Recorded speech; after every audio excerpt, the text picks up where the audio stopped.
اعوذ باللہ من الشیطان الرجیم بسم اللہ الرحمن الرحیم اللہم وفقنا لما تحب وترضى واجعل عاقبۃ امورنا خیرا ولا تکلنا الی انفسنا طرفۃ عین ابدا رب ادخلنی مدخل صدق واخرجنی مخرج صدق واجعل لی من لدنک سلطانا نصیرا۔ سورہ مبارکہ بقرہ آیہ کریمہ یا بنی اسرائیل اذکروا نعمتی التی انعمت علیکم واوفوا بعہدی اوف بعہدکم وایای فارہبون۔ بنی اسرائیل کو اللہ تبارک و تعالیٰ نے رسول اللہ صلی اللہ علیہ وآلہ وسلم کے ذریعے حکم دیا ہے۔ پہلا حکم یہ ہے کہ جو نعمتیں اللہ نے تمہیں عطا کی ہیں اور بعد میں جن کے بارے میں کہا جائے گا کہ جن کے ذریعے سے ہم نے تمہیں تمام عالمین پر برتری و فضیلت دی ہے انہیں یاد کرو۔ اور دوسرا حکم ان کو یہ دیا ہے کہ وَأَوْفُوا بِعَہْدِی، میرے عہد کی وفا کرو، جو میرے ساتھ تمہارا عہد تھا اس کی وفا کرو۔ اوف بعہدکم، تاکہ تمہارے ساتھ جو اللہ کا وعدہ ہے وہ بھی وفا ہو۔ وَإِيَّايَ فَارْهَبُونَ، اور فقط مجھ سے ڈرو۔ جس طرح اللہ تبارک و تعالیٰ نے ذکر فرمایا ہے کہ بنی اسرائیل کو اللہ نے نعمتیں بھی دی ہیں اور عہد بھی ان سے لیا ہے، اور ان دونوں میں آپس میں تلازم ہے۔ بنی اسرائیل ہوں یا غیر بنی اسرائیل، کوئی بھی انسانی نسل ہو جس کو اللہ تبارک و تعالیٰ نے نعمتیں دی ہیں اور سب کو دی ہیں، اور ان سب نعمتوں کے ساتھ اللہ کا عہد بھی ہے ان امتوں سے، اور عہد سے مراد وہ ذمہ داریاں ہیں جو خداوند تبارک و تعالیٰ نے انہیں بتائی ہیں انبیاء کے ذریعے اور کتب آسمانی کے ذریعے۔ ان کو عہد کہا ہے چونکہ وہ ان کے ذمہ کی ہیں اور انہوں نے یہ عہد کیا ہے اس امت کا جز بن کر، امت کا حصہ بن کر، اور امت نبی کا جز بن کر یہ عہد کیا ہے اور نعمتیں دریافت کر کے عہد کر لیا ہے۔ اسی طرح اللہ تبارک و تعالیٰ نے بنی اسرائیل کے ساتھ بھی اللہ کا بھی عہد ہے، اور اس میں بھی عمومیت ہے، یعنی مختص نہیں کہ اللہ نے بنی اسرائیل کے ساتھ یہ عہد کیا ہے۔ جیسے نعمتیں اللہ کی عام ہیں، تمام بنی نو انسان کے لیے ہیں، تمام بنی آدم کے لیے ہیں، ہر نسل کے لیے ہیں، اور ہر نسل سے اللہ نے عہد بھی لیا ہے، اور ہر نسل کے ساتھ اور ہر طبقے کے ساتھ اللہ کا بھی عہد ہے، یعنی تمام انسانوں کے ساتھ اللہ تبارک و تعالیٰ کا بھی عہد ہے۔ اور عہد کا یہی معنی ہے کہ وہ چیز جو ذمہ لی گئی ہے ان امتوں کے لیے اور ان نسلوں کے لیے جنہیں اللہ نے ہدایت دی ہے، احکام دیے ہیں، ان کے لیے احکامات صادر کیے ہیں، اور پھر انہیں اللہ تبارک و تعالیٰ نے پابند کیا ہے۔ اس کے مقابلے میں خداوند تبارک و تعالیٰ نے بھی عہد کیا ہے ان کے ساتھ۔ اللہ کی نعمتیں ہوں یا اللہ کے عہد ہوں، یا اللہ نے جو عہد انسان سے، بنی نو انسان سے یا بنی آدم سے لیے ہیں اور اس کی کسی بھی نسل سے لیے ہیں، یہ سب ہدایت کے دائرہ کے اندر ہے، یعنی ان کا تعلق انسان ہی کی ہدایت سے ہے۔ انسان آپس میں جو عہد معاہدہ کرتے ہیں اس میں نفع طرفین کا ہوتا ہے، سود طرفین کا ہوتا ہے، یعنی ایک فریق خواہ اجتماعی طور پر ہو یا انفرادی طور پر وہ کوئی ذمہ داری اپنے ذمہ لیتا ہے اور اس کے بدلے میں دوسرے فریق سے کوئی چیز اس کے ذمہ پر ڈال دیتا ہے۔ مثلاً اگر انسان انفرادی طور پر یا اجتماعی طور پر ایک عمل اپنے ذمہ لے لے، یہ عمل ہم نے انجام دینا ہے، اس کے بدلے میں انہیں یا مال ملے گا یا کوئی اور سہولت و ضرورت جو ان کے نفع کی ہو اور ان کے لیے فائدہ ہو اس کے اندر۔ ہر طرف ہر فریق دوسرے فریق سے اپنے نفع کی چیز منواتا ہے یا اس کے ذمہ کرتا ہے اور اس کے نفع کی چیز اسے عطا کرتا ہے۔ یہ مخلوق کے اندر اور انسان کے اندر ہونے والے معاہدوں کی حقیقت ہے، لیکن اللہ تبارک و تعالیٰ کے ساتھ جو معاہدے انسان کے ہیں، یعنی اللہ کا عہد انسان کے ساتھ اور انسان کا عہد اللہ کے ساتھ ہے، اس میں دو طرفہ سود نہیں ہے کہ انسان اللہ کے نفع میں کوئی قدم اٹھائے، یہ انسان کے ذمہ ہو، اور اللہ انسان کے نفع میں کوئی اپنا ذمہ لے اور وہ ذمہ ادا کرے، یہ انسان کے نفع میں ہو، بلکہ دونوں طرف سے انسان سے جو اللہ نے عہد لیا ہے وہ بھی انسان کے نفع کے لیے ہے، اور اس کے بدلے میں اللہ تبارک و تعالیٰ نے جو عہد کیا ہے وہ بھی انسان ہی کے نفع میں ہے، دو طرفہ منفعت نہیں ہے۔ چونکہ یہ عہد دونوں طرف کا عہد، اس کا تعلق ہدایت انسان سے ہے، اور ہدایت کے علاوہ اس کا کوئی پہلو نہیں ہے، یعنی انسان کی ہدایت کا ایک پہلو وہ عہد ہے جو انسان کے ذمہ ڈالا گیا ہے جو کام، اور انسان ہی کی ہدایت کا دوسرا پہلو وہ ہے جو اللہ نے اپنے ذمہ لیا ہے انسان کے لیے۔ دونوں کی منفعت انسان کی طرف پلٹتی ہے، نہ کہ اللہ کی طرف پلٹتی ہے۔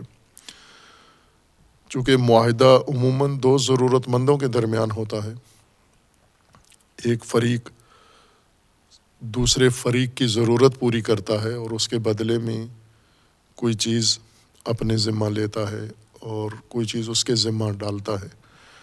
اللہ تبارک و تعالیٰ نے انسان کے ساتھ عہد میں جو انسان سے عہد لیا ہے، اپنی کوئی ضرورت انسان کے سپرد نہیں کی ہے کہ یہ اللہ تبارک و تعالیٰ کے کاموں میں سے کوئی کام انسان انجام دے تاکہ اللہ کو سہولت ملے، اللہ تبارک و تعالیٰ کو یہ نفع پہنچے، یہ سود پہنچے، یا اللہ کے کام میں آسانی پیدا ہو۔ جو انسان کے ذمہ ڈالا ہے وہ بھی انسان کے لیے ہے، اور جو اللہ نے اپنے ذمہ لیا ہے وہ بھی انسان کے لیے ہے۔ اللہ نے جو چیزیں اپنے ذمہ لی ہیں، انسان کو کے ذمہ جو ذمہ داریاں ڈالی ہیں، اور پھر انسان کے ساتھ وعدہ کر لیا ہے کہ اگر تم اپنا عہد پورا کرو تو اللہ بھی اپنا عہد تمہارے ساتھ جو کیا ہے اسے پورا کر دے گا۔ خوب یہ جو وفائے عہد ہے اللہ کی طرف سے، یہ اسی ہدایت کا ایک اگلا مرحلہ ہے، یا انسان کے عمل کے انسان کے ذمہ جو اللہ تبارک و تعالیٰ نے فریضہ ڈالا ہے، جو ذمہ داری انسان کو سپرد کی ہے، جب انسان اس ذمہ داری کو ادا کرتا ہے، عہدہ برآ ہوتا ہے، تو اس کا ایک نتیجہ ہے جو انسان انجام دیتا ہے، وہی نتیجہ اللہ کا عہد ہے اور اللہ کا وعدہ ہے جو انسان کے اپنے عمل سے ہی نکلتا ہے، وہ وعدہ الہی۔ انسان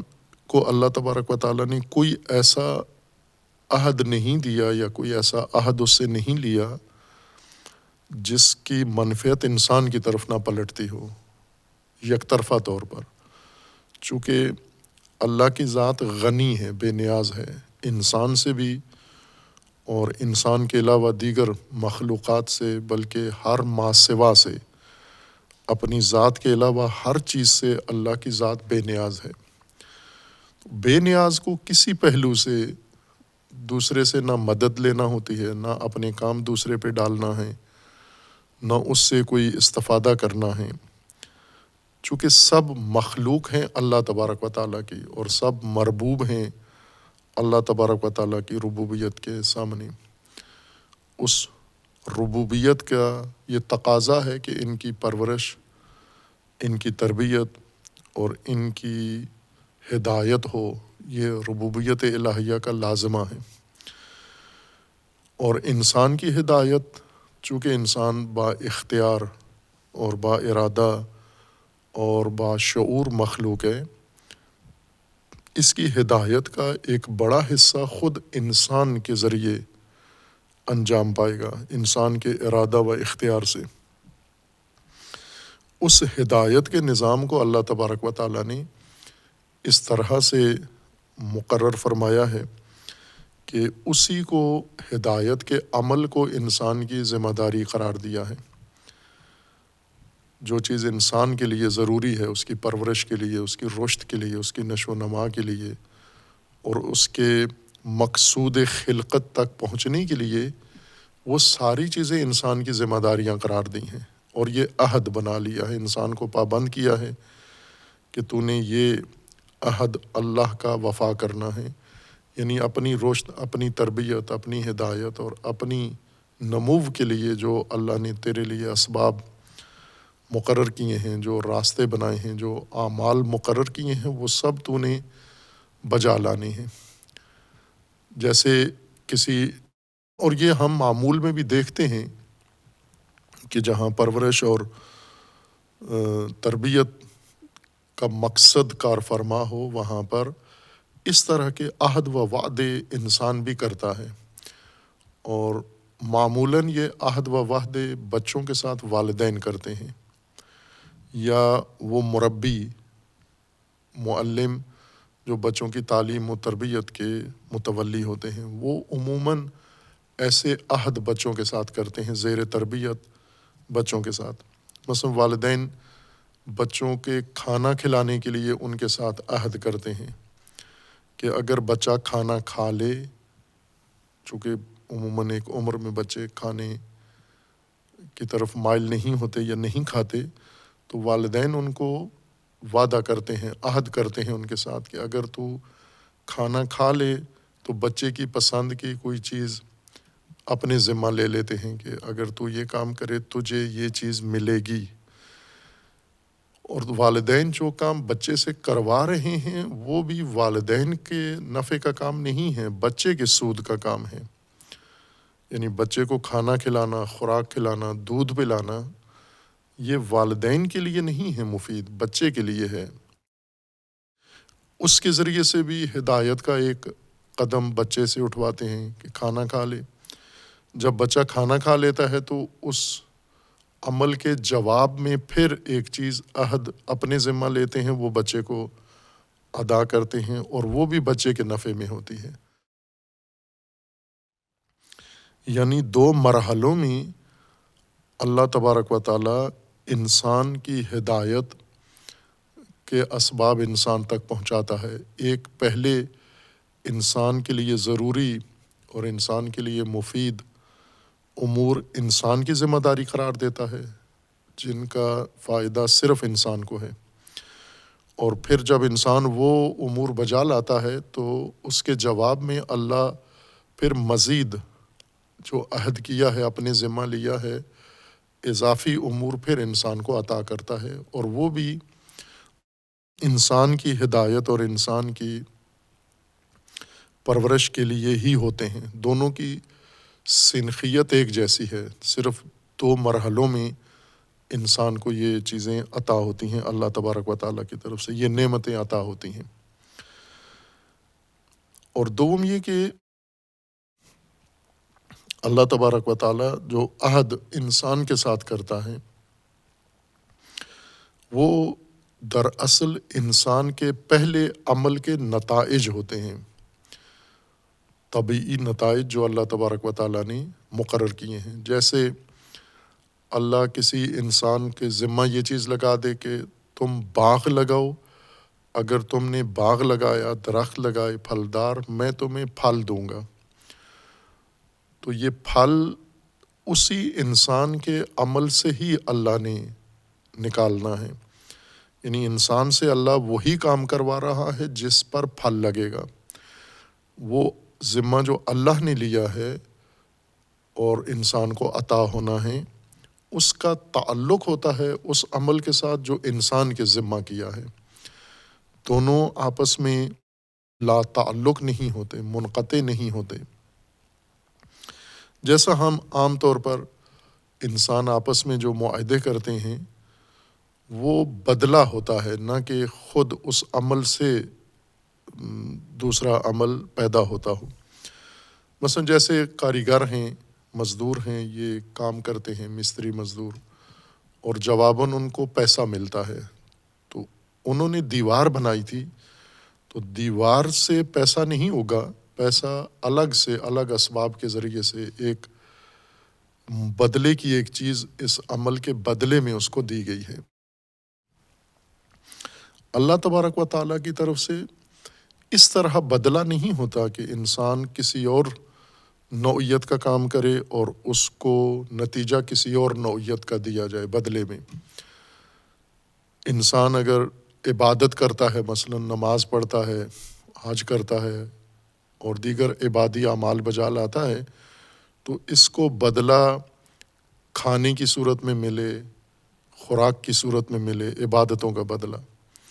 نہ. عبادتوں کا جو نتیجہ ہے وہ خود عبادتوں سے نکلتا ہے. جس طرح انسان جب کھانا کھاتا ہے، بچے کو جب دودھ پلایا جاتا ہے، تو اس کا نتیجہ خود اسی کھانے کے اندر رکھا ہوتا ہے. یعنی صحت ہے، سلامتی ہے، بقا ہے، تندرستی ہے اور حیات ہے، زندگی ہے. یہ نتیجہ ہے کھانے کا، جو اس کے اندر نتیجہ اللہ تبارک و تعالیٰ نے طبعی طور پر رکھا ہوا ہے. یا جیسے طبیب دوا دیتا ہے مریض کو تو نتیجہ شفا ہے، تو طبیب علیحدہ سے بدلے میں شفا نہیں دیتا اس کو،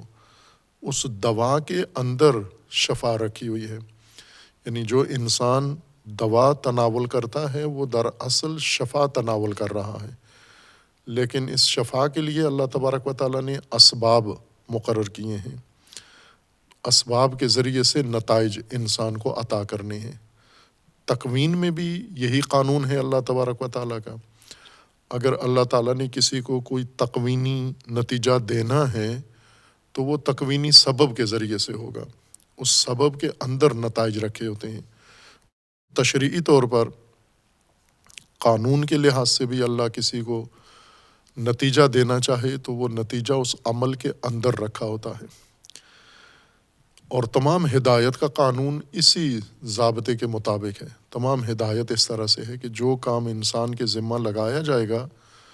اس کام کا نتیجہ ہی انسان کا اجر اور اس کام کا نتیجہ اس کام کے اندر موجود ہوتا ہے،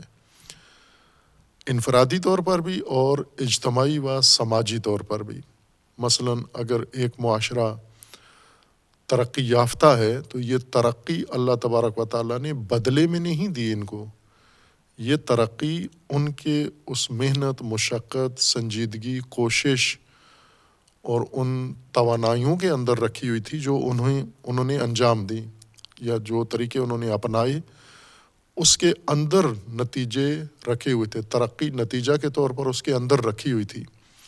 اور انسان کو اسی لیے مامور کیا ہے کہ آپ یہ اعمال انجام دو تاکہ اس کے نتیجے میں آپ ترقی کرو. ترقی جس طرح ہم عموماً اللہ تبارک و تعالیٰ سے جو پاداش مانگتے ہیں تو وہ بدلے کی صورت میں ہوتی ہے کہ میں کچھ بھی نہ کروں اور مجھے کچھ مل جائے. یہ سنت الہیہ کے خلاف ہے، یہ قانون خداوند تبارک و تعالیٰ نہیں ہے. یعنی اسباب اور نتائج کے نظام کے اندر بلا سبب کوئی چیز اللہ نے کسی کو عطا نہیں کرنی. وہ سبب اس نے پہلے فراہم کرنا ہے، سبب اللہ نے بنا دیا ہے اور بتا دیا ہے. انسان جب سبب اختیار کرتا ہے پھر نتیجہ اس سبب کے ذریعے اللہ اس کو عطا کر دیتا ہے۔ اجتماعی طور پر بھی ایسا ہی ہے۔ مثلاً اگر ایک پسماندہ معاشرہ ہے اور ایک زوال یافتہ معاشرہ ہے، غیر ترقی یافتہ معاشرہ ہے، مفلس فقیر معاشرہ ہے جس کی ابتدائی ضروریات پوری نہیں ہیں، امن و امان اس کے اندر نہیں ہے، انسانی زندگی محفوظ نہیں ہے اور انسان بنیادی ضرورتوں سے محروم ہے، نعمتوں سے محروم ہے، یہ محرومیت نتیجہ ہے اس چیز کا جو اس معاشرے نے جو روش زندگی کی اپنائی ہے، جو طریقہ اپنایا ہے، اس کا یہ نتیجہ ہے فقر و فاقہ اور افلاس، نہ کہ اللہ نے باہر سے بدلے میں ان کو فقر و فاقہ میں مبتلا کیا ہے۔ جیسے انسان آپس میں کرتے ہیں کہ غلطی کچھ کرتے ہیں، بدلے میں سزا کچھ اور بھگت رہے ہوتے ہیں۔ جیسے غلطی یہ کرتے ہیں کہ کسی کا نقصان کر دیتے ہیں، سزا یہ ہے کہ جیل چلے جاتے ہیں، زندان میں بند کیے جاتے ہیں، تو وہ زندان بدلہ ہے، یعنی ایک عمل دیگر ہے، پہلے عمل سے اس کا کوئی ربط نہیں ہے، صرف سزا دینے والے نے بدلے میں وہ مشقت آور کام اس کو دے دیا ہے۔ اللہ تبارک و تعالیٰ کی سزائیں بھی ایسے ہیں اور جزائیں بھی ایسے ہیں، یعنی خود انسان کے اپنے اعمال کے نتائج ہیں یہ۔ اب بعض جگہ پر یہ تعلق سبب اور نتیجے کا بہت واضح ہے اور بعض جگہ پر انسان پر اتنا واضح نہیں ہے، چونکہ اسباب جب نتائج دیتے ہیں تو اس اسباب کا نتیجے تک پہنچنے کا جو مرحلہ ہے انسان پر واضح نہیں ہے۔ ابھی علوم نے ترقی کر کے یہ انکشاف کر لیا ہے کہ کس طرح اسباب نتائج فراہم کرتے ہیں۔ مثلاً ہم عمومی طور پر دیکھیں کہ آج انسان نے ماحولیات کو خراب کر دیا ہے، موسمی تبدیلیاں رونما ہو رہی ہیں، آفات ہیں، قحط ہے، بارشیں یا ہوں گی نہیں یا طوفانی بارشیں ہوں گی اور درجہ حرارت مسلسل بڑھتا جا رہا ہے۔ یہ نتیجہ ہے اور یہ نتیجہ انسان کے اپنے عمل سے نکلا ہے۔ مجموعی طور پر جو آج کے انسان نے، آج کی نسل انسانی نے انجام دیا ہے اور وہ صنعتی مضر گیسیں تولید کی ہیں غفلت جہالت کی وجہ سے یا سرمایہ پرستی کی وجہ سے، ثروت پرستی کی وجہ سے، سرمایہ بڑھانے کے لیے کارخانے لگائے ہیں اور ان کارخانوں کو وسعت دی ہے، یہ توجہ کیے بغیر کہ ان کے اثرات کیا ہوں گے۔ اب وہی چیزیں اپنا نتیجہ دے رہی ہیں۔ عرصہ لگا ہے ان اسباب کو نتائج تک پہنچنے میں، وقت لگا ہے اور وہ وقت بھی ایسا اور وہ کام بھی ایسا ہوا ہے غیر محسوس طور پر کہ انسان دیکھ نہیں پایا اپنی آنکھوں سے۔ جب نتائج نکلے، درجہ حرارت بڑھ گیا، موسمی آفات نازل ہونا شروع ہوئی ہیں، اب اس نے غور کیا ہے کہ یہ کس چیز کا نتیجہ ہے؟ انسان کے اپنے ہی اعمال کا نتیجہ ہے۔ جب انسان عمل کر رہا ہوتا ہے اس وقت نتیجہ انسان کے سامنے ہو، یہاں انسان درست قدم اٹھاتا ہے۔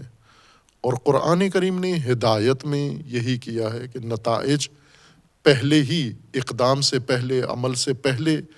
اعمال کے نتائج انسان کے سامنے رکھ دیے ہیں۔ یہ ہدایت کا قانون و ضابطہ ہے، نہ کہ انسان یہ سارے کام کر لے اور آخر میں جب ہلاکت کی صورت میں نتیجہ نکلے اور پھر اللہ کہے کہ یہ تیرے اپنے کام کا نتیجہ ہے، تو انسان کہہ سکتا ہے کہ مجھے پہلے بتایا ہوتا، میرے کاموں کا یہ نتیجہ ہے تو میں یہ کام ہرگز نہ کرتا،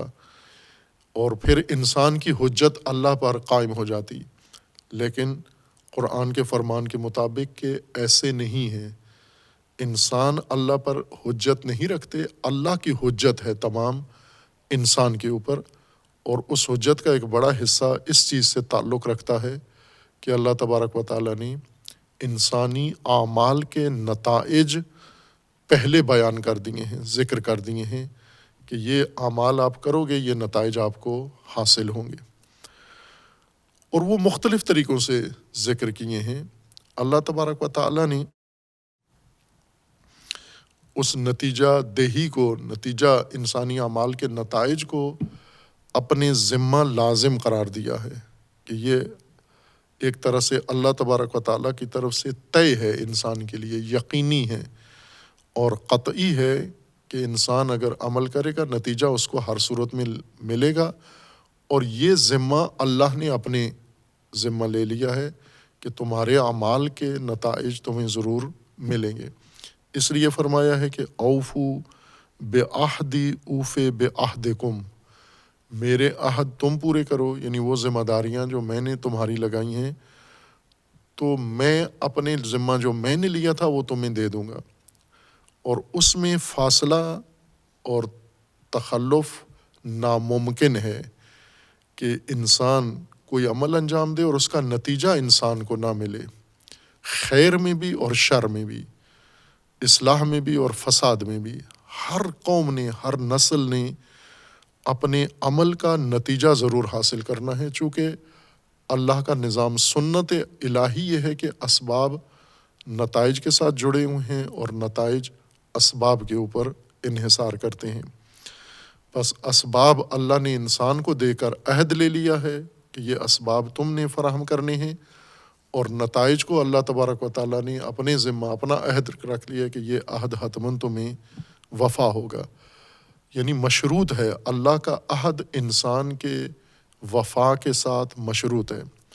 یعنی وفا کا مطلب پورا عہد پورا کرنا، مکمل ذمہ داری ادا کرنا، جزیات کے ساتھ، تفاصیل کے ساتھ، ذرہ برابر حصہ اس کا باقی نہ رہے، اسے وفا کہتے ہیں۔ انسان نے جو اپنے ذمہ لیا ہے اس کو وفا کرے، یعنی مکمل طور پر اس عمل کو انجام دے۔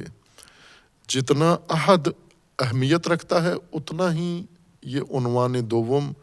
جو عہد سے تعلق رکھتا ہے، یعنی وفائے عہد۔ بعض اوقات انسان اللہ کی طرف سے جو ذمہ داری ہے اسے پورا کرتا ہے، انجام دیتا ہے، لیکن وفا نہیں کر رہا ہوتا۔ جس طرح ہم روزمرہ امور میں ایک دوسرے کے جو اعمال ہیں یہ نہیں کر رہے ہوتے، ہم عموماً وفا بہت سادہ اور سطحی معنی میں استعمال کرتے ہیں، اردو میں، فارسی میں، عام بول چال میں۔ ہم وفا یہ کہتے ہیں کہ اگر کسی نے کسی کے ساتھ تعلق رکھا ہے تو وہ قائم رہے، وہ تعلق بدل کے کسی دوسرے کے ساتھ قائم کر لے تو کہتے ہیں بے وفائی کی ہے اس نے۔ تعلقات کو قائم رکھنا یہ ہم وفاداری سمجھتے ہیں، اور ایک دوسرے کے احسانات یاد رکھنا اس کو وفاداری کہتے ہیں۔ اگر انسان ایک تعلق رکھتا ہے پھر کسی دوسرے کے ساتھ یہ تعلق ختم کر کے کسی دوسرے کے ساتھ، رقیب کے ساتھ، مخالف کے ساتھ، دشمن کے ساتھ تعلق قائم کر لیا تو اس کو کہتے ہیں یہ بے وفائی ہو گئی ہے۔ لیکن قرآن اس کو نہیں کہتا، تعلقات کی استواری کو وفا نہیں کہتا۔ یہ قرآنی اصطلاح نہیں ہے، یہ اردو کی اصطلاح ہے، یہ ہماری اپنی بنائی ہوئی اصطلاح ہے، تعلقات کی استواری۔ قرآن کے نزدیک وفا ذمہ داری کو مکمل تفصیل اور جزیات کے ساتھ ادا کرنا ہے۔ ہر کام کے تقاضے ہوتے ہیں، ہر کام کی ظرافتیں ہیں، ہر کام کی نفاستیں ہیں، قاعدے ہیں، قوانین ہیں۔ مثلاً فرض کر لیں کہ اگر مجھے حکم دیا گیا ہے کہ آپ صفائی کریں، اس کمرے کی صفائی کریں، تو یہاں وفا ظاہر کرنی ہے، نہ کہ تعلقات قائم رکھنے میں وفا ہے۔ اصل وفا انسان کی محبت اور نفرت میں نہیں ظاہر ہوتی، عمل میں ظاہر ہوتی ہے۔ مثلاً جس انسان کا کام ہے یہ صفائی کرو، اس نے کر دی صفائی، لیکن ابھی بھی گندگی باقی ہے، مٹی باقی ہے، گرد و غبار باقی ہے، خاک باقی ہے۔ صفائی کرنے کے بعد بھی آپ مختلف حصوں میں جا کر دیکھیں، دقت سے دیکھیں، غور سے، تو گرد و غبار یا کچرا یا کوڑا یا گندگی باقی رہتی ہے۔ یہ وفا نہیں ہوئی، یعنی مکمل طور پر ذمہ داری ادا نہیں ہوئی۔ مکمل ذمہ داری ادا کرنا وفا کہلاتا ہے، لغت میں بھی اور قرآن میں بھی۔ جیسے اگر کسی نے ہمیں کہا یہ چھوٹی بڑی ساری چیزیں ایک جگہ اکٹھی کر دے، ہم نے موٹی موٹی چیزیں اٹھا کے اکٹھی کر دیں، وہ باقی چیزیں رہنے دیں، ان کو نظر انداز کر دیا کہ ان کی کوئی ضرورت نہیں ہے۔ تو ہم نے جو ذمہ لیا تھا وہ مکمل ادا نہیں کیا، 100% اس کو نہیں نبھایا، کچھ چیزیں بیچ میں چھوڑ دیں، نظر انداز کر دیں، کچھ چیزوں کو ہم نے اہمیت نہیں دی، ثانوی حیثیت دی، کچھ بھی کہہ کر وہ کام جب نہیں کیا ہم نے تو یہ وفا نہیں کیا۔ اور یہ ہر عمل میں ہے، وفا عمل میں ہے، تعلق میں نہیں ہے وفا، یا احساسات و جذبات میں وفاداری نہیں ہوتی، وفاداری عمل کا حصہ ہے، چونکہ عہد ذمہ داری کا نام ہے، اور ذمہ داریاں ساری عمل کی نوعیت سے ہیں، اعمال ہیں، یعنی انسان اپنے ذمہ کوئی عمل لیتا ہے کہ میں یہ حفاظت، یہ نگہداری، یہ کام انجام دینا، یہ کام، مثلا اگر کسی نے کہا ہے مجھے کہ یہ دیوار بنا دو، تو یہ ذمہ داری میں نے اپنے ذمہ لے لی ہے، یہ عہد ہے،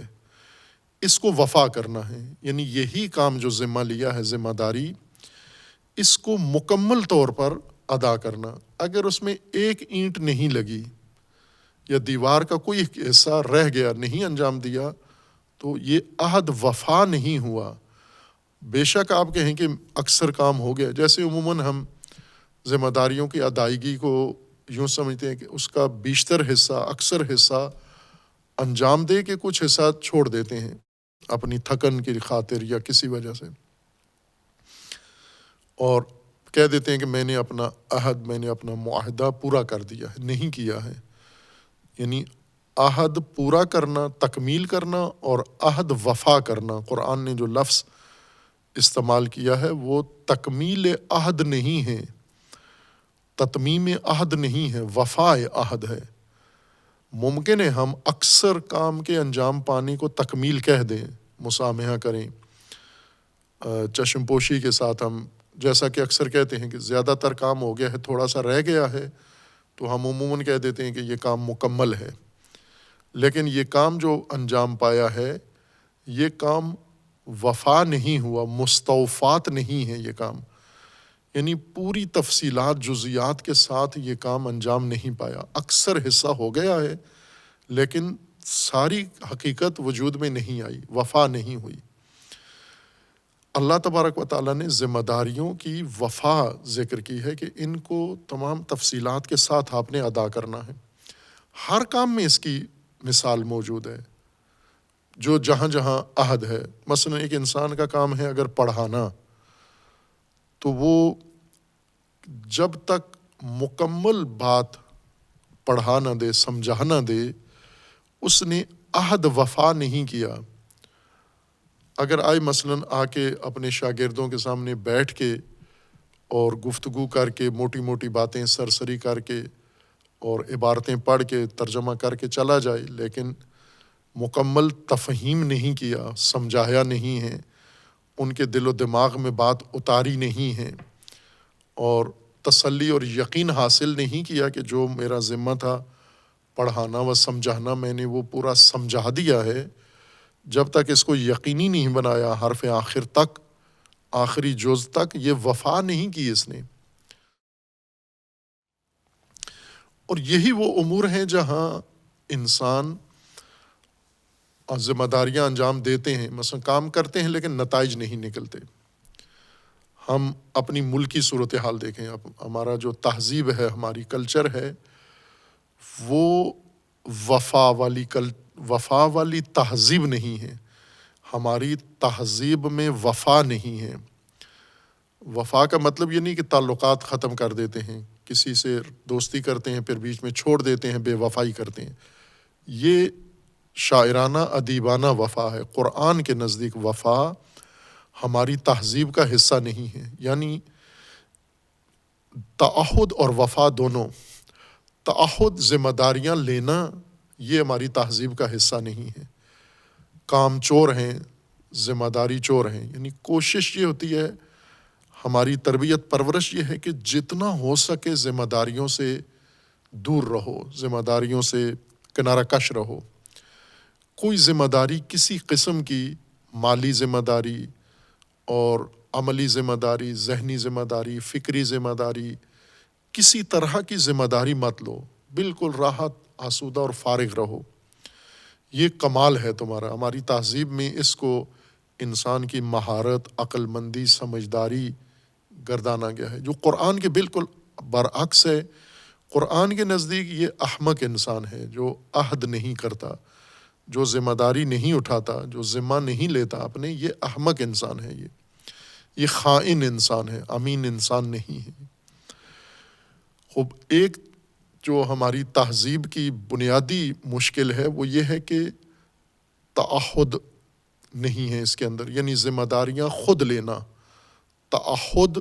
خود بڑھ کر ذمہ داری اٹھا لینا۔ پتہ ہے انسان کو کہ یہ کام انجام دینا ضروری ہے،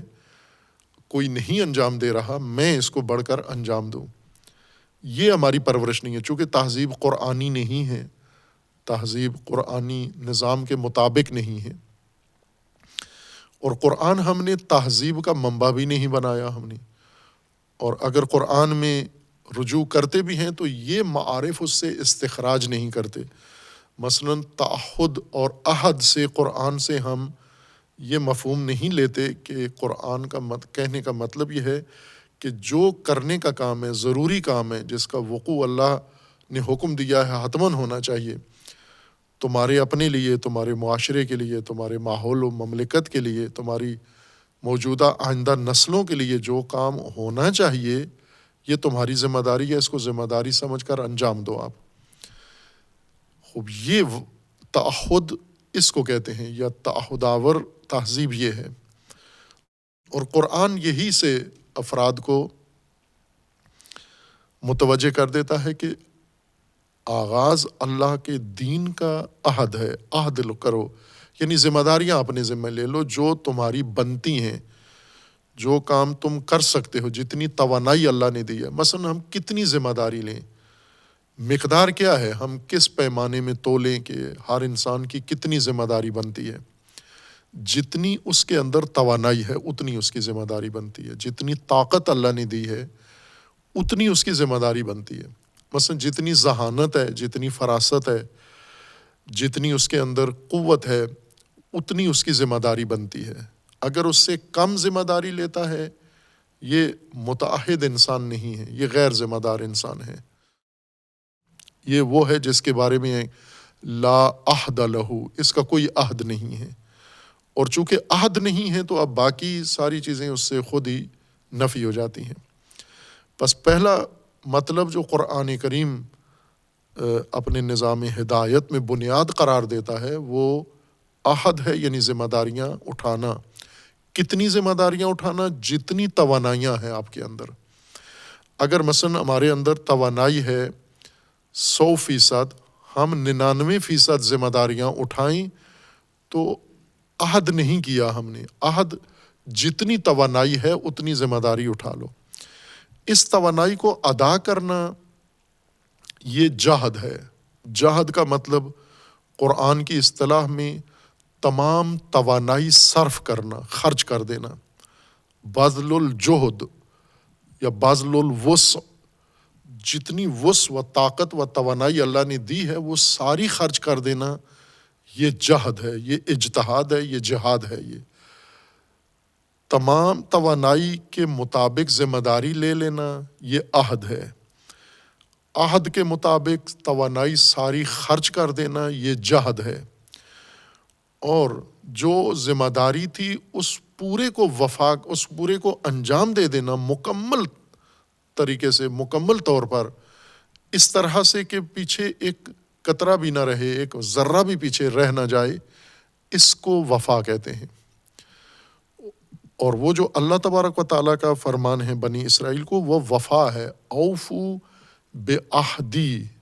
میرا عہد وفا کرو۔ خوب، ظاہر ہے کہ اب جس طرح ہم نے دین کی شکل بنا دی ہے، اور وہ یہ شکل بنی کہاں ہے، یعنی قرآن میں کچھ اور اللہ تبارک و تعالیٰ نے انسان کی ہدایت کا نظام بنایا ہے دین، اور ہمارے ذہنوں میں اور ترتیب سے منتقل ہوا ہے۔ چونکہ ہم نے اس کو سمجھا ہے اور پڑھا ہے، پھر اپنی سمجھ کے مطابق اس کی تشریحات کی ہیں، تبلیغات کی ہیں، تعلیم دی ہے اس کی، اور اس دوران بہت کچھ بدل گیا ہے۔ یعنی ہم یہ دین جو قرآن سے سمجھ کے آگے منتقل ہوا ہے اس کو دیکھیں اور قرآن کو دیکھیں تو بہت فاصلہ بڑھ گیا ہے۔ اس لیے کہ ہم نے جو معیار رکھا ہوا ہے انسان کتنی ذمہ داریاں لے اپنے ذمے، جن کے بارے میں کوئی آیت ہے یا جن کے بارے میں روایت ہے وہ انسان لے لے اپنے ذمہ، لیکن قرآن تو یہ کہتا ہے جتنی توانائی ہے آپ کے اندر، احد بقدر وسع ہے، جتنی توانائی ہے وہ آپ نے وہ ذمہ داری اپنے عہدے پر لینی ہے، اور جتنی توانائی نہیں ہے اللہ تبارک و تعالیٰ نے فرمایا کہ اس کا ہم نے تمہیں مکلف قرار نہیں دیا۔ لا یکلف اللہ نفسا الا وسعہا، انسان کو اللہ تبارک و تعالیٰ نے جو وسع عطا کی ہے، طاقت، وسع کا مطلب یعنی طاقت، توانائی جو عطا کی ہے، اتنا مکلف بنایا ہے۔ وہ ہر انسان کو پتہ ہے کہ کتنی توانائی اللہ نے اس کو دی ہے۔ توانائی مختلف حوالوں سے، صلاحیتوں کے لحاظ سے جو توانائی دی ہے، وسائل کے لحاظ سے جو توانائی دی ہے، مہارت کے لحاظ سے جو توانائی دی ہے، اور باقی جو کسبی امور کے ذریعے سے جو توانائی اللہ تبارک و تعالیٰ نے ہر انسان کو عطا کی ہے، اس کے مطابق آپ مکلف ہیں، اتنے مکلف ہیں آپ، نہ کہ جتنی روایات ہیں اور جتنی آیات ہیں اور جتنے فتاوی اور دستورات ہیں اتنے مکلف ہیں آپ جتنے باصلاحیت ہیں اتنے مکلف ہیں آپ، جتنے توانا ہیں اتنے مکلف ہیں آپ، جتنی وسع ہے اتنے مکلف ہیں آپ، نہ کہ جتنی آپ کو فتوے ہیں اتنے مکلف ہیں آپ، فتاوی کی حد تک مکلف نہیں ہیں۔ یہ تفہیم دین میں، تبلیغ دین میں بہت فرق پڑ گیا ہے قرآن کے اصلی نظام کو تعلیم میں، نصاب میں جو کچھ منتقل کیا جاتا ہے۔ یعنی عموماً ہم خصوصاً جو فقہی ہمارا نظام ہے،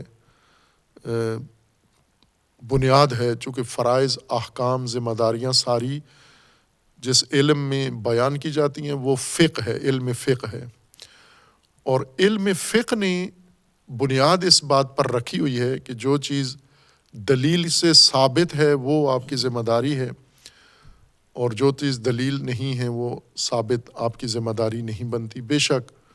اس میں ذمہ داری کا معیار پایا جاتا ہو، ملاک پایا جاتا ہو، معیار فراہم ہو اس میں، لیکن چونکہ جو دلیلیں، اور دلیلیں بھی پہلے سے خود لکھ دی ہیں کہ یہ چیزیں ہم دلیل منائیں گے، باقی دلیل نہیں ہے، اور ذمہ داریاں نفی کرنے کے لیے فقہ نے ایسے قواعد کشف کیے ہیں کہ جو انسان سے زیادہ تر ذمہ داریاں اٹھا دیتے ہیں۔ بہت سارے، یہ ایک بعض علماء میں رہی ہے کہ بعض علماء کو کہا جاتا ہے کہ وہ علماء احتیاطی علماء ہیں، محتاط علماء ہیں، یعنی ان کا مبنی فقہ میں احتیاط ہے، اور کچھ علماء ایسے ہیں جن کو براعتی کہا جاتا ہے، اصالت البراعت کے قائل ہیں، قانون براعت کے قائل ہیں۔ قانون براعت کا مطلب کیا ہے کہ معمولی سا بھی شک اگر ہے کہ یہ چیز مجھ پر واجب ہے یا نہیں تو اصل براعت ہے، جب تک ثابت نہ ہو جائے دلیل سے، اصل یہ ہے کہ آپ ذمہ دار نہیں ہیں۔ قانون براعت کا معنی یہ ہے کہ اصل اسلام میں یہ ہے کہ کوئی انسان ذمہ دار نہیں ہے جب تک دلیل آ کر اس کو ذمہ دار قرار نہ دے۔ دوسرے علماء اس کے مقابلے میں جو قاعدہ احتیاط کے قائل ہیں، جس کو قاعدہ اشتغال کہتے ہیں، وہ یہ کہتے ہیں کہ انسان بنیادی طور پر ذمہ دار ہے، بنیادی طور پر ذمہ دار ہے، اور اس وقت تک ذمہ دار ہے جب تک یہ ذمہ داری اٹھنے کی کوئی دلیل نہیں آ جاتی۔ یعنی ان کا یہ قاعدہ ہے کہ ہر انسان کا ذمہ مشغول ہے جب تک فراغ نہیں اس کو ثابت ہو جاتا کہ یہ ذمہ مجھ سے اٹھا لیا گیا ہے، جب تک یقینی قطعی نہیں ہو جاتا کہ ذمہ داری تھی آپ پر لیکن اٹھا لی گئی ہے، اس وقت تک آپ کا ذمہ مشغول ہے۔ یعنی آپ یہ دلیل نہ تلاش کرو کہ آیا میری ذمہ داری بنتی ہے یا نہیں، مثلاً اس وقت موجودہ صورتحال ہم دیکھیں، ہم جن دنوں میں یہ درس ہو رہا ہے تاریخ کے لحاظ سے، یہ مثلاً 2023 اکتوبر 2023 ہے، اور بہت ہی دردناک المیہ پورے عالم اسلام کے لیے یہ ہے اسرائیل کا وحشیانہ ظلم فلسطینیوں پر، غزہ کے اوپر۔ اب قرآن فقہ اسلامی کیا کہتی ہے یہاں پر، کہ تمام مسلمان علماء، مجتہدین، مراجع تقلید، معلمین، اساتید، طلاب، عوام، مقلدین، سارے اس وقوع میں، اس معاملہ میں ان کی کیا ذمہ داری ہے۔ یہیں پر یہ دو قاعدے ہیں۔ جو قاعدہ اشتغال کے قائل لوگ ہیں وہ یہ کہتے ہیں کہ اصل اسلام میں یہ ہے کہ تمہارا ذمہ مشغول ہے، تمہارے ذمہ داری ہے دفاع کی۔ جب تک دلیل قطعی نہ آ جائے کہ یہ ذمہ داری تم سے اٹھا لی گئی ہے، اصل قانون بنیاد یہ ہے کہ آپ مشغول و ذمہ ہوں، آپ کے ذمہ ہے یہ دفاع۔ اگر دلیل قطعی موجود ہے کہ آپ سے اٹھا لیا گیا ہے، جیسا قرآن میں دلیلیں ہیں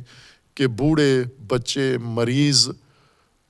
قائدین، ان سے اٹھا لیا گیا ہے جہاد، یہ نہ جائیں، یہ جو اس قابل نہیں ہے، تو وہ دلیل قطعی موجود ہے کہ ان کا ذمہ مشغول نہیں ہے چونکہ اٹھا لیا گیا، لیکن باقی ان سب کا ذمہ مشغول ہے۔ جو علماء برات کے قائل ہیں، برات والوں کا قانون کیا ہے کہ اصل یہ ہے کہ نہ ہم کسی چیز کے ذمہ دار نہیں ہیں مگر یہ کہ دلیل قطعی بھی یا قرآن کی آیت ہو یا روایت ہو وہ ثابت ہو جائے۔ بس غزہ کے بارے میں کوئی دلیل قطعی یا قرآن کی آیت ہو یا روایت ہو پھر ہم ذمہ دار ہیں، ورنہ بنیادی طور پر اسلام نے ہر شخص کو بری ذمہ پیدا کیا ہے، ہر شخص کو بری ذمہ بنایا ہے۔ یہ بہت بڑا فاصلہ بن جاتا ہے آگے چل کر۔ اس کو اگر ہم دیکھیں تو آج جو ہم دیکھ رہے ہیں بے حسی، لا تعلقی، وہ اس فقہ کا نتیجہ ہے، یہ فقہ براتی کا نتیجہ ہے کہ اصل یہ ہے کہ ہم بری ہیں، ہر مومن بری ذمہ ہے، کسی مومن پر اللہ نے کوئی ذمہ داری عائد نہیں کی مگر یہ کہ دلیل خاص، دلیل قطعی یقینی آ کے کوئی ذمہ داری اس کے دوش پر ڈال دے۔ اگر دلیل خاص نہیں آئی تو ذمہ بری ہے۔ آج سارے اپنے آپ کو بری ذمہ سمجھتے ہیں کہ ہم پر تو نہیں ہے کیونکہ دلیل قطعی نہیں ہے ہمارے پاس، خاص نہیں آئی۔ اتنا فرق پڑ جاتا ہے آگے چل کر، عملی شکل جو دین کی بنتی ہے، جو سماج کا رویہ بنتا ہے، جو تہذیب بنتی ہے، اس طرح یہ علوم اور ان علوم کے مبانی اثر انداز ہوتے ہیں لوگوں کے عملی دین پر۔ لیکن اگر ہم دوسرے علماء کا مبنی لیں جن کو قائلین قاعدہ اشتغال کہا جاتا ہے، ان کا مبنی یہ ہے کہ ہر انسان پیدائشی طور پر ذمہ دار پیدا ہوتا ہے اور ہر انسان کے اوپر تمام واجبات، تمام تکالیف اللہ نے ڈال دی ہیں، صرف وہ ذمہ داریاں اٹھا لی ہیں جن کے بارے میں دلیل قطعی موجود ہے کہ یہ آپ پر یہ ذمہ داری عائد نہیں ہوتی۔ جیسے اشارہ کیا کہ قرآن کی آیات ہیں، بچے، بوڑھے اور مریض، ان پر یہ ذمہ داری جہاد کی عائد نہیں ہوتی، باقی سب کے اوپر ذمہ داری عائد ہوتی ہے۔ اس صورت میں انسان کتنا ذمہ دار ہے جتنی توانائی ہے۔ جس طرح قرآن کی آیت ہے کہ لا یکلف اللہ نفسا الا وسعها، وسعت کے مطابق مکلف ہو تم، وسع کے مطابق، نہ دلیل کے مطابق، توانائی اور طاقت کے مطابق مکلف ہو تم، جتنی توانائیاں اللہ نے دی ہیں۔ اگر نہیں ہے توانائی، ٹھیک ہے، مکلف بھی نہیں ہو، اللہ نے خود فرما دیا کہ آپ نہیں ہو، آپ کے ذمہ نہیں ہیں یہ چیزیں۔ اور جتنی توانائیاں ہیں اتنا ذمہ دار ہیں، اور جتنی آپ نے ذمہ داریاں اٹھائی ہیں اتنا عہد ہے آپ کا۔ اب آ جاتی ہے باری اس عہد، اس ذمہ داری کو نبھانے کی، کہ اس ذمہ داری کو ہم نے انجام دینا ہے۔ کتنا انجام دیں؟ جیسا ہم عموماً کرتے ہیں، ایک لاپرواہی کے ساتھ ذمہ داری لے لیتے ہیں اور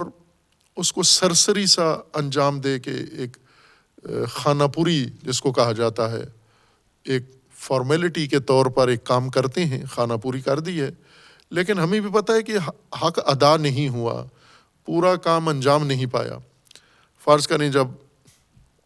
ایک پیغام ہے کسی کو پہنچانا ہے فرد کو، تو ہم 10 بندوں کو پیغام پہنچا کے کہتے ہیں ہم نے کر دیا ہے، پہنچا دیا ہے. 10 آدمیوں کو پہنچا دیا، 90 کو نہیں پہنچا تو کہتے ہیں وہ اتنا ضروری نہیں، بس یہ 10 کو جو ہم نے انجام دے دیا. ایک اور مبنی فقہ میں ہے اسی طرح کا جو ڈھیل دیتا ہے بہت، اور وہ علماء نے فقہا نے یہ بنایا ہوا ہے کہ ہر چیز کا مسمى ایجاد کر دینا اس ذمہ داری کے لیے کافی ہے. یعنی مثلا ایک کام ہے ہمارے ذمہ ہے انجام دیں. مثال اس کی میں دیتا ہوں، جیسے وضو میں سر کا مس کرنا ہے، مسا کہتے ہیں جس کو اردو میں ہم تلفظ کرتے ہیں. اردو زبان مس وہ نہیں صحیح متوجہ ہوتے، مسا کہیں تو متوجہ ہوتے ہیں، جیسے مسح، فتح، ان کو فتح مسا تلفظ کرتے ہیں.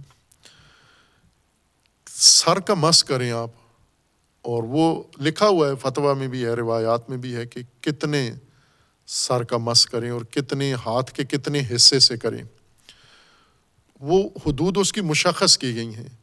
کہ آپ سر کے 4 حصے ہیں، آپ کے سر کا، آپ کی کھوپڑی گردن سے اوپر کے جو سر ہے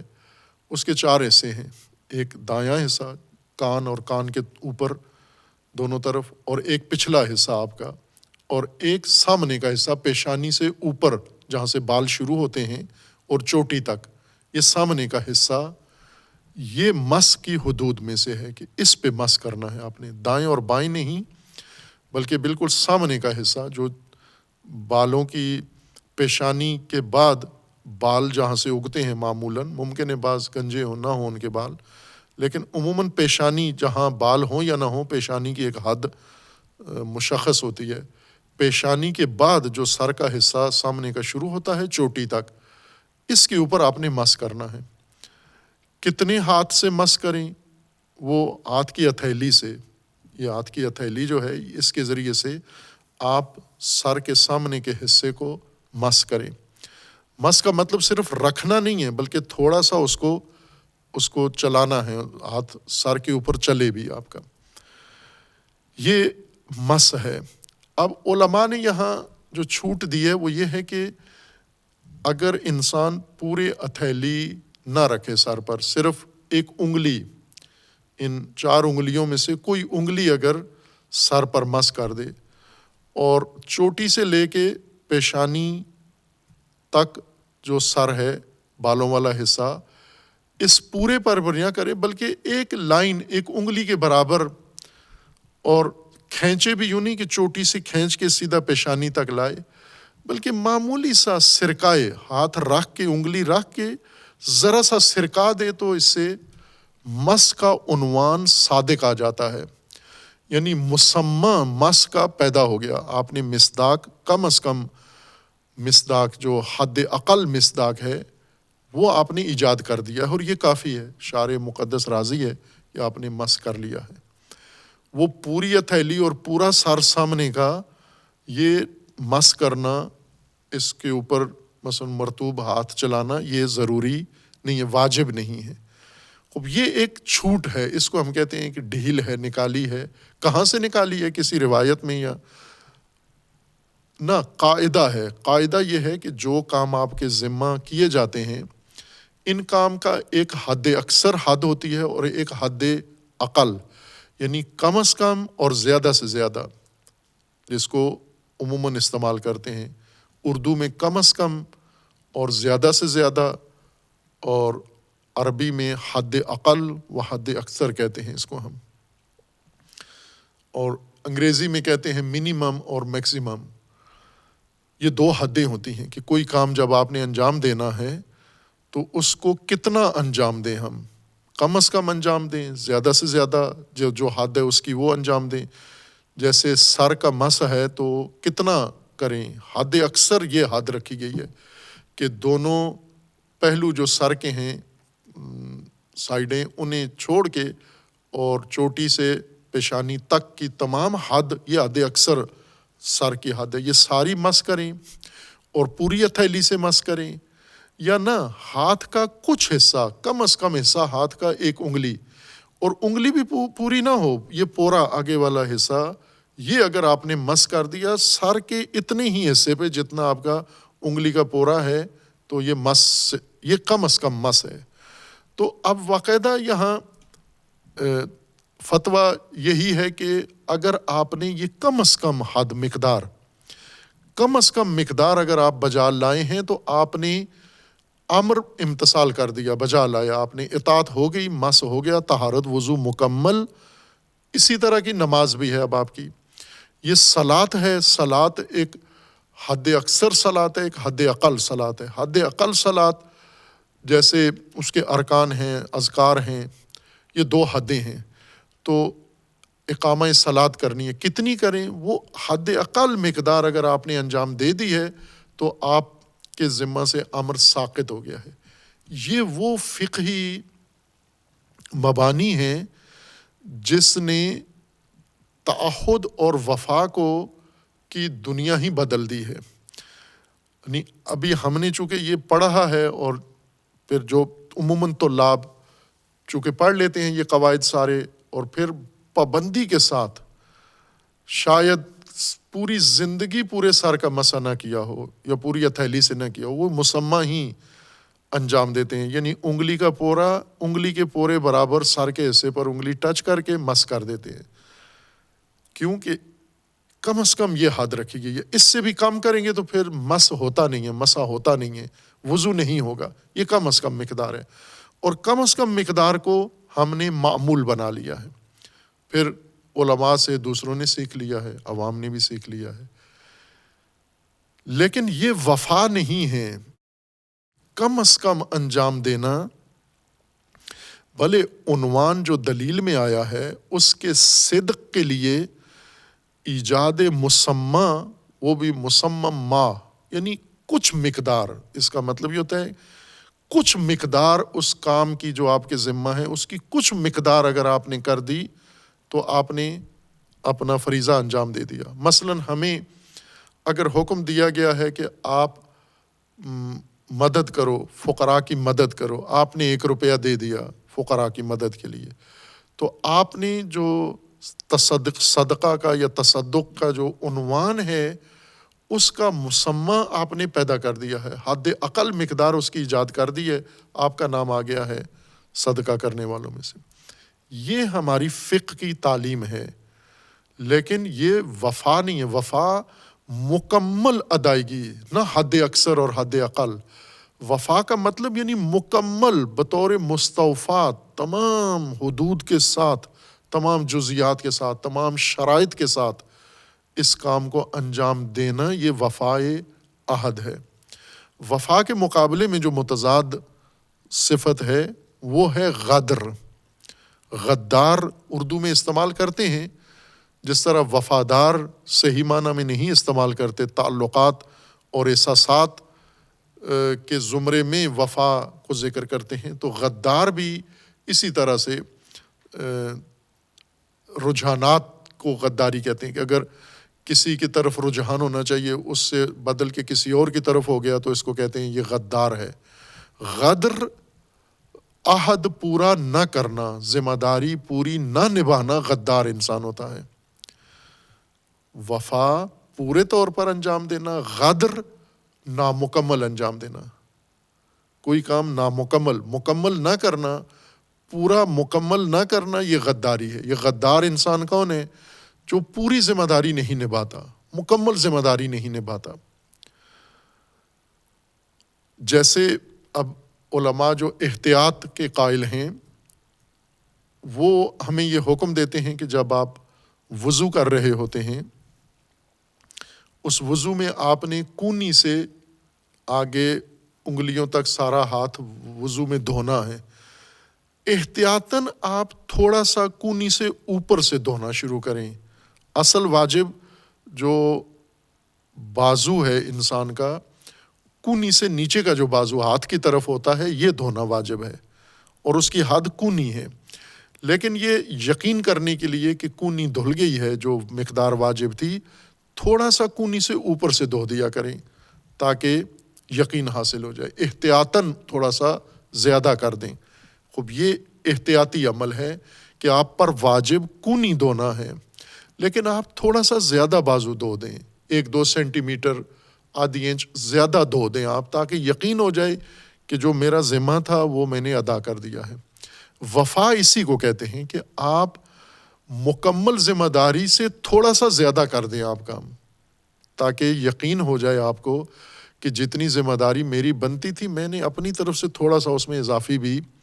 کام کر دیا ہے۔ یہ وفا ہے۔ وفادار اور غدار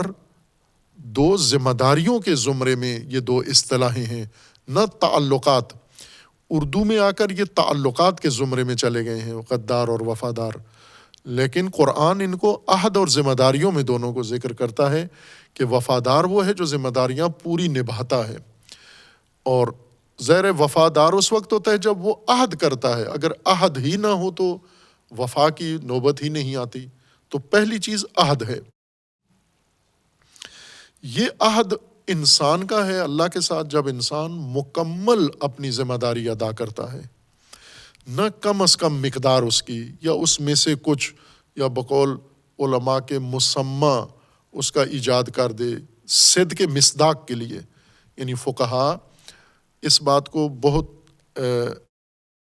بڑھا چڑھا کے ذکر کرتے ہیں کہ یہ بڑا عالمانہ قول ہے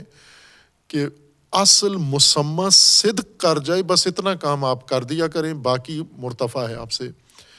یہ جو صدق کے عنوان کے لیے اتنا سا کر دینا، یہ وفا یا عہد کے سے انسان کو باہر لے جاتی ہے۔ یہ چیز قواعد فقہ میں ہونا چاہیے، وفا قواعد فقہیہ میں ہونا چاہیے یہ قاعدہ کہ اللہ تبارک و تعالیٰ نے جتنی ذمہ داریاں انسان کے ذمہ ڈالی ہیں ان کی وفا لازم ہے، ان کو مکمل ادا کرنا لازم ہے، یقین حاصل کرنا۔ اور یقین اس صورت میں ہوتا ہے کہ تھوڑی مقدار اضافی بھی اس میں، جتنا عہد ذمہ داری تھی آپ تھوڑا فالتو بھی اس میں کام کر دیں تاکہ آپ کو یقین ہو جائے۔ اور اللہ کا عہد انسان کے بارے میں وہی انسان کے عہد کا نتیجہ ہے جو اللہ نے اس کو اپنے ذمہ لیا ہے کہ یہ میرا ذمہ ہے آپ کو آپ کے اعمال کے نتائج دینا، اور اللہ وفا کرتا ہے، یعنی مکمل نتیجہ اللہ تبارک و تعالیٰ کی طرف سے ادا ہوتا ہے۔ ظلم کا ایک معنی یہ بھی کیا جاتا ہے، یعنی جس میں کمی، ظلم نور کی کمی کو کہتے ہیں، نور کی قلت کو کہتے ہیں۔ وفا مکمل ذمہ داری کی ادائیگی کو کہتے ہیں، اور غدر نامکمل یا بالکل عہد چھوڑ دینا، ترک کر دینا، یا نامکمل چھوڑ دینا، مکمل ادا نہ کرنا، نامکمل کام کرنا، یہ غداری ہے۔ اور ظلم کے زمرے میں آتا ہے، یعنی ظلم کا مطلب ہوتا ہے کمی کر دینا۔ اگر انسان عہد پورا نہ کرے یہ ظلم ہے، کمی کر دی ہے اس میں، جتنا اس کے اوپر لازم تھا اس کو اس نے گھٹا دیا ہے۔ یہ نور کا گھٹ جانا، کم ہو جانا ظلمت تاریکی کہتا ہے، اور اسی سے ظلم بھی ہے۔ یہ ظلم کے زمرے میں آتا ہے اگر انسان ذمہ داری ادا نہ کرے۔ اللہ تبارک و تعالیٰ نے فرمایا ہے کہ خدا کسی پر ظلم نہیں کرتا، یعنی ذرا برابر کمی نہیں کرتا کسی کے حق میں۔ جتنا انسان کا عمل ہے وہ پورا نتیجہ انسان کو دے دیتا ہے، وفا کرتا ہے، اس نتیجے میں ذرا برابر کمی نہیں واقع ہوتی اللہ تبارک و تعالیٰ کی جانب سے۔ انسان کو بھی یہی حکم ہے کہ آپ اوفو بے عہدی اوفے بے عہدکم، تم اپنا عہد وفا کرو، تمہارے ساتھ اللہ اپنا عہد وفا کرے گا، جو تمہارے ساتھ کیا گیا تھا وہ بھی وفا ہو جائے گا۔ اور تاریخ میں قرآن میں جو بنی اسرائیل کی تاریخ لکھی گئی ہے اس میں ایسا ہی ہے، جس میں بنی اسرائیل نے وفا کی، اپنی ذمہ داریاں ادا کیں، اللہ نے بھی ان کو مکمل نتیجہ دیا، فضیلت دی عالمین پر۔ لیکن جہاں پر انہوں نے عہد توڑے وہاں پر ان کو نتائج بھی نہیں ملے، بلکہ ذلت و مسکنت و رسوائی ان کا نصیب بنا اور حصہ بنا۔ اور جیسے عرض کیا تھا کہ ہر چند یہاں داستان بنی اسرائیل کی ہے، لیکن قواعد عمومی ہیں یہ سارے، وفا، عہد، اور جو اللہ تبارک و تعالیٰ نے فرمایا ان کے بارے میں، وہ سب کے بارے میں، چونکہ آیات الگ الگ بھی ہیں، ہر امت کے بارے میں ہیں، اور قرآن میں جو قصہ آ جائے تو اس کا مطلب یہ ہے کہ اس کے اندر جو پیغام ہے وہ سب مومنین کے لیے اور مخاطبین قرآن کریم کے لیے ہے۔ باقی بعد میں صلی اللہ علیہ محمد۔